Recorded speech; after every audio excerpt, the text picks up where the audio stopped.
continuamos en Voces Elegidas. Y vamos a compartir ahora la presentación de un reconocido pianista que es nuestra segunda voz elegida del día de hoy.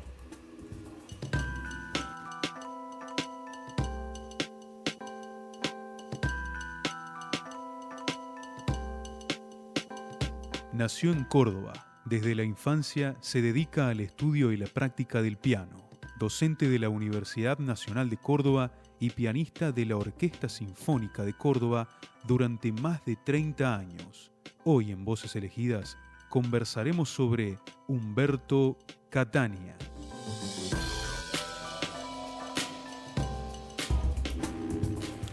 Bueno, y para hablar de Humberto Catania nos acompaña hoy Esteban Ochoa, que es pianista, arreglador, compositor, y de quien recomiendo escuchar un hermoso volumen de canciones diversas, de un volumen, disco, no sé, porque ahora no sé cómo se llaman estos soportes, llamado Cuatro Vientos, que está disponible en Bandcamp.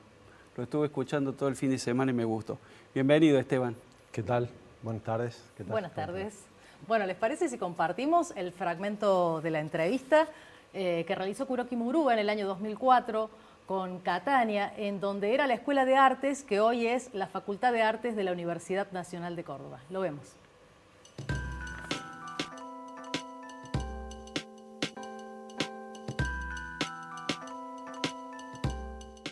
Bien, ahora voy a interpretar Aire de Chacarera de mi autoría.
Allí estaba Humberto Catania, bueno, docente, intérprete, compositor.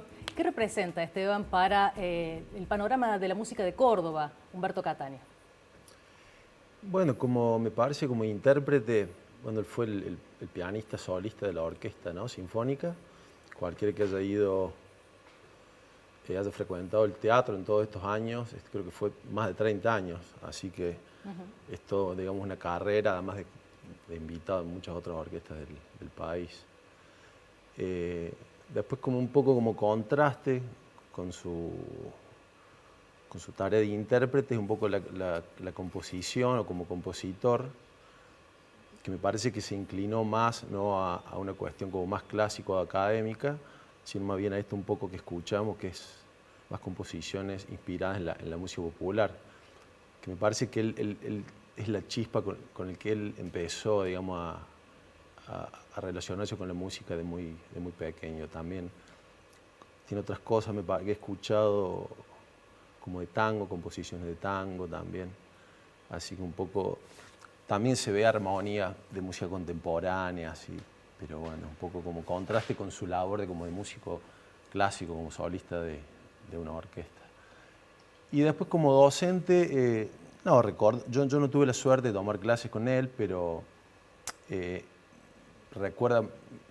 recuerdos de los años 90, cuando yo estudiaba en lo que hoy es la Facultad de Artes, él era uno de dos o los tres referentes, digamos, como profesor de piano de Córdoba, también en el conservatorio. Él fue profesor muchos años, con un estilo muy definido. Entonces tengo varios amigos que obviamente tomaron clases con él y los marcaron después en sus carreras, ¿no?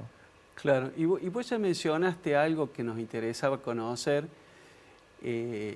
incluso a lo mejor tu propio pasaje, tu formación académica, clásica, digamos, el pasaje de esa zona, ¿no? Como es evidente en Catania, ¿no es cierto?, formado en la música académica, culta, que se dice, y después esta incursión por la música popular. ¿Cómo se explica eso desde la vocación, desde la pasión, no sé? ¿Qué podrías decir? Los caminos, digamos, o el pasaje pueden ser, digamos, múltiples. Puede ser el pasaje de la música clásica o académica hacia la música popular, puede ser al revés, de la música popular a la música clásica, o incluso paralelos, digamos, tanto como los intereses, como la cuestión de estudios, o incluso carreras profesionales, una carrera profesional. Me parece que eso depende un poco de los intereses o las visiones estéticas de cada artista. En la cuestión, normalmente lo que se hacía antes era que uno, si ya quería estudiar un instrumento de manera, por decirlo entre comillas, más seria, estudiaba, digamos, tenía esa formación clásica o académica que le brindaba toda una cuestión, un basamento de técnica, como de solidez, de desarrollo de la técnica del instrumento, no solo el piano, sino en los otros instrumentos también. Y bueno, después uno se iba direccionando, depende de sus intereses, pero eso era como un poco, por decirte, en el siglo XX. Ya ahora, en estos últimos años, ya eso ha cambiado y uno directamente puede empezar estudiando o dedicarse a carreras académicas desde lo que es la música popular. Acá todavía a nivel de la universidad no hay, pero en otros lugares... En Villa María, por ejemplo. Bueno, por ejemplo, hay una carrera que directamente uno puede, digamos... Sí. Pero bueno, esos son diferentes como caminos, pero no es uno solo, digamos, pueden ser de diferentes. Incluso paralelos. Como pianista clásico es muy difícil desarrollar una carrera como paralela, digamos, claro, en la música popular. Hay contados algunos pianistas monstruos que pueden contar registros de los dos, digamos. De un pasaje al otro, ¿no es cierto? Porque la escuela nuestra de la universidad forma en una línea más clásica, ¿no es cierto? Sí, es lo que llamado académica, digamos, claro, con todo el estudio de la historia de la música, ¿no? Desde la Edad Media hasta hoy, todos los pasajes, claro, barroco, clásico, romántico. ¿Te acordás de historia porque te acordás de Rubio, el profesor Rubio, no? Pues es que no hice esa materia. No la hiciste, bueno, porque ya lo tuvimos de invitado acá y dio una clase, no de invitado, sino de entrevistado de aquella época, y dio una clase de música contemporánea. Que no lo digo con orgullo, pero lo esquivé exitosamente. ¿Y qué puedes decir de la música social o solidaria? Porque Catania también lo ves desde ese punto, ¿no? De la música que se hace para que se escuche, para compartirla, ¿no? Claro, bueno, eso también, hay como, pueden ser diferentes como conceptos o hasta el punto de vista ideológico o simplemente, digamos, de una intuición de cada uno. ¿Dónde está el disfrute, digo, del instrumento que uno elige y que puede tocar o lo que uno genera para el resto? Claro, exactamente. Eso es como una vieja discusión, digamos, si digamos, el artista lo hace como para uno, o en realidad lo hace para que los otros le escuchen por una cuestión de ego, o incluso puede ser ideológico con una inclinación, digamos, social, como formar parte de la sociedad, un eslabón más, y cumplir qué sé yo, esa función, digamos, de entretenedor, por decirlo, aunque suene un poco peyorativo, pero puede ser así también. Pueden ser las dos cosas, que uno tenga un disfrute propio y sea tan grande que lo pueda compartir y así sirve, digamos. Y después está, digamos, ya a niveles históricos, lo que uno puede, digamos, volcar como un desarrollo cultural, no sé, de un país, de una cultura específica. Bueno, también para compartir, veíamos en un fragmento de la entrevista, decía que cuando hay crisis también hay que compartir la parte de la cultura porque eso también ayuda a superarlas, ¿no? Qué importante la música, nada más ni menos que para poder salir de esas situaciones. Y bueno, ya hablando del arte en general, son todos como caminos que no se pueden usarse tanto como de catarsis para expresiones populares, así que sí, por supuesto, es parte, digamos, de las actividades del ser humano, ¿no? Tener una parte de, no solamente de diversión, sino incluso de perplejidad o reflexión sobre un montón de aspectos, así que por supuesto que es súper necesario. Esteban, muchísimas gracias por sumarte a Voces Elegidas. Bueno, gracias a ustedes por la invitación. Gracias, Esteban.